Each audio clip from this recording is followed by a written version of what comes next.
Hey there, everybody. I'm Ben Mankiewicz. All night, we've been bringing you a selection of documentaries Frank Capra made for the military during his service in World War II.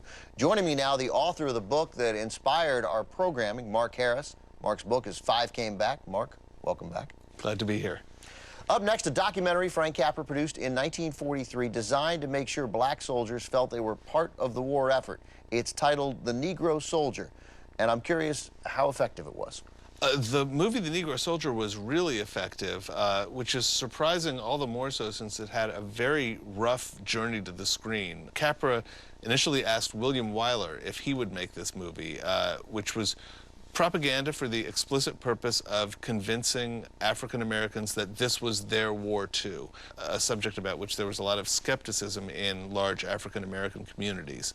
Wyler took the assignment eagerly, then traveled to black army bases throughout the Midwest and South, and was so disillusioned by the racism he saw there that by the time he got to Washington, he said he wanted nothing to do with this movie, which he thought would just be completely dishonest. As you're watching this, I think it's really critical that you remember when it was made, because to me, it feels so massively incomplete. I mean, they go through a little bit of American history, and they even get to the Civil War, and then it just jumps right from 1861 to later. And there is no mention of slavery. Right. I mean, to our eyes, it looks ridiculously incomplete and dishonest and antiquated in many ways. But we have to remember that in the context of the moment this movie was made, you know, this was at a time when there were still official Army memos saying the Negro soldier is lazy, he's unreliable, he can't really be trusted, he doesn't like to work hard.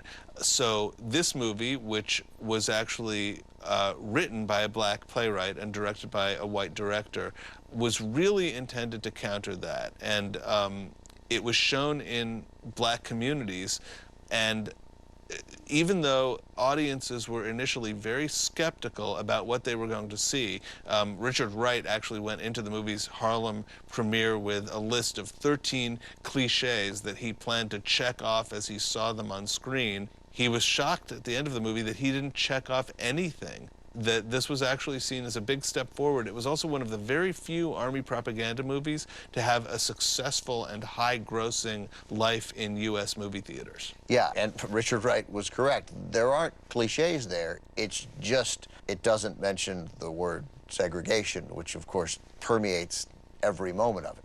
Right. I mean, the movie is best seen, I think, as a step forward, a single step forward in a very backward time. What The Negro Soldier didn't do is explain to white people what an important role African-American soldiers had to play.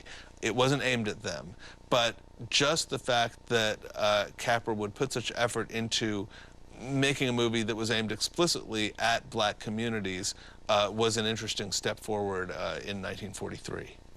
The difficulty also of explaining to white America why we had to fight the Nazis, while at the same time much of the country is living in segregated cities and towns. That was a hypocrisy that must have been very hard for people in charge to get around. Well, there was a survey done in Harlem during the war when it showed that close to a majority of African-American men felt that their lives would not be appreciably worse if Japan won the war.